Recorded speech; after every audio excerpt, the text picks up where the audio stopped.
Элестетсеңер, бир таанышыңар жашоосунан кыйналып, сизден жардам берип турчу деп карызга же жөн эле акча сурап кетти дейли. Анан бир аз убакыт өткөндөн кийин эле ал адам сизди элге жамандап, бузуку деп жатса, кандай абалда болосуз? Албетте жаман, туурабы? Жалпылап айтканда, Кыргызстандын сырткы саясаты деле айрым учурларда дал ушундай өңүттө жүргүзүлүп келет. Кандай учурларда десеңер, аны биз алдыда кыска нуска талдап беребиз. Кыскасы сиздер менен кайрадан мен Наргиза Асиекова. Салам. Кыргызстандын бузукулары кимдер? 25 апрелде президентке таандык делген Telegram каналда жана Instagram баракчасында дал ушундай аталыштагы схема пайда болгон. Анда көз карандысыз маалымат агенттиктерди, жекеменчик телеканалдарды, түрдүү фонддорду жана чет элдик окуу жайды Америкадан каржыланат деп душман катары көрсөтүшкөн. Бирок АКШдан каржыланган уюмдардын бардыгын эле душман деп атоо туурабы деген суроо туулат. Анткени эсептей келгенде Америкадан ири өлчөмдөгү насыя, кайтарымсыз каражаттарды кыргыз бийлиги өзү алып жатпайбы? Совет деген болуш керек да, монорда чекишне. Смотри у меня. Эгер эгемендикке ээ болгондон тартып эсептей турган болсок, Кыргызстан чет элдик донорлордон 10 миллиард доллардан ашык каражат алыптыр. Соңку учурларга токтоло турган болсок, Жогорку кеңештин төрагасы Талант Мамытов жакында эле Бириккен Улуттар уюмуна кайрылып, парламенттин маалыматтык техникалык базасын жаңыртыш үчүн акча сураган. Эске салсак, өткөн жылы парламенттик шайлоодон кийинки тополоңдо Ак үйдүн ичи талкаланган болчу. Экономика үчүн алынган акчаларды жардам катары алып, ыраазычылык билдиребиз. Ал эми адам укугун, аялдарды, балдарды коргоо үчүн мыйзамдардын иштешин, адилеттүүлүктү камсыз кылыш үчүн каражат бөлүнсө, кош стандарттуу болуп, аларды агент, бейөкмөт уюм деп атайбыз. Болбосо өзүн патриот сымал көрсөтүп, бейөкмөт уюмдарынын ишин тизгиндей турчу мыйзам долбоорлорун көтөрүп жаткан депутаттар сүйлөгөндө, дал ошол эл аралык уюмдардын же чет элдик долбоорлордун эсебинен сатылып алынган микрофондорду колдонушат. Мындан сырткары Кыргызстан шайлоолорду дагы чет жактын акчасына өткөзүп келет. Мисалга, президенттик шайлоо, жергиликтүү кеңештердин шайлоосу референдум гранттардын эсебинен ишке ашкан. Эмнеге десеңер, казынада каражат жок же жетишпейт. Ал эми шайлоодо кызмат кылган байкоочулардын иш акысы, кагаз калем сап, дебаттар өтө турчу студиялардын жасалгасы, жада калса эфирдеги убакытка дагы сырт жактын акчасы сарпталган. Ушунун мына кусогу. Эч качан унутпай, экөөбүз бир кашыктан жегенбиз, Ташполот. Мисалга, ошол эле кара схемага илинген Интерньюз борбордук шайлоо комиссиясынын отурумдарын түз эфирден көрүү үчүн жабдыктарды сатып алууга 40 000 доллар бөлүп берген. Ири өлчөмдөгү гранттар менен жашаган Кыргызстандагы дагы бир тармак бул саламаттык сактоо тармагы. Анткени бул жакта бери дегенде эле 3 эл аралык уюм жергиликтүү медицинанын арабасын тартышууга көмөктөшүп келишет. Коронавирус келди. Сен не болдуң? Не болдук? Поток, канат. Никто не потек. Алгач ЮНИСЕФке токтолсок, кыргыз эли алып жаткан акысыз эмдөөлөрдү дал ушул уюм камсыздап турат.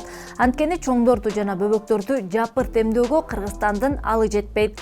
Ал эми ЮНИСЕФ болсо көкчөтөл, полиомиелит, кызамык жана башка бир нече оор илдеттерге каршы вакциналарды дайындап берет. Эл аралык уюмдар вакцина менен гана чектелбестен медициналык жабдыктарды дагы белиндеп берип келишет.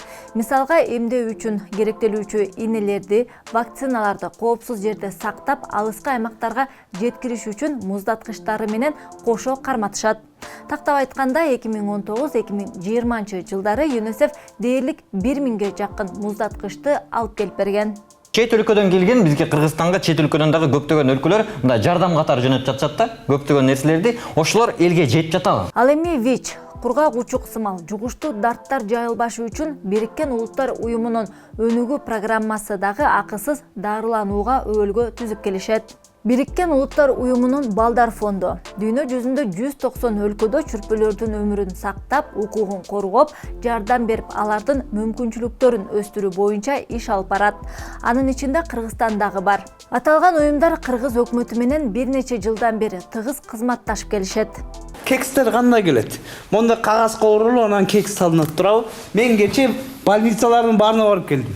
Врачтар, кагазын жеп атат. Алыс барбай өткөн жылдагы коронавирустун пандемиясын эле ала турган болсок, Кыргызстанды бет кап, жеке коргонуучу каражаттар менен дал ушул чет элдик уюмдар камсыздап жатышты. Жалпысынан сырттан биздин өлкө 380 миллион доллар таба алган. Анын ичинен 129 миллиондон ашык долларды эл аралык валюта фонду бөлүп берген. ГИЗ аттуу уюм 550 миң евро, бүткүл дүйнөлүк банк 12 миллион доллардын жарымын насия, жарымын грант катары карматкан. СПИД кургагучу оорулары менен күрөшүү боюнча дагы бир ири фонд 420 миң АКШ долларын бөлүп беришкен. Надо стыдиться. Совесть должен быть, Совесть у тебя должен быть. Ромен Ролан айткан, Франциянын жазуучусу. Доброта не наука, доброта действие деген. Кыргыз өкмөтү бүгүнкү күндө деле эл аралык уюмдардан жардам сурап келет. Өткөн март айында эле бүткүл дүйнөлүк банкка кайрылып 20-25 миллион доллар сураган. Аны коронавируска каршы вакцинаны сатып алууга жумшашмакчы. Маалыматка караганда каражаттын жарымын грант катары бөлүп берүүсүн өтүнүшсө, калган жарымын насия катары 18 жылга сурашкан. Эгерде эгемендикке ээ болгон жылдардан тартып санай турган болсок, Кыргызстан эл аралык донорлордон 10 миллиардтан ашык доллар жардам алган. Ичинен 7 миллиард доллары насия катары берилсе, дээрлик 3 миллиард долларга жакын каражат кайтарымсыз которулган. Анын үстүнө Кыргызстанда чет элдик гранттарга муктаж тармактар арбын эле. Алсак айлана чөйрөнү коргоо, маданий мурастарды сактоо, аймактарды өнүктүрүү сымал маанилүү тармактар гранттардын эсебинен жан багышат. Эми айылыбыз буйрса бай. Айыбыз барыбыз. Эмекшине биздин айылыбызга көз тийбесине бир мал жандык бурса. Кыргызстандын эл аралык уюмдар, финансылык институттар жана бейөкмөт уюмдар менен болгон алакасы сизди ынандырабы? Пикириңизди комментарийге жазыңыз. Ошондой эле видео менен бөлүшүп, лайк басканды унутпаңыз. Сиздер менен мен Наргиз Айсекова болдум. Көрүшкөнчө.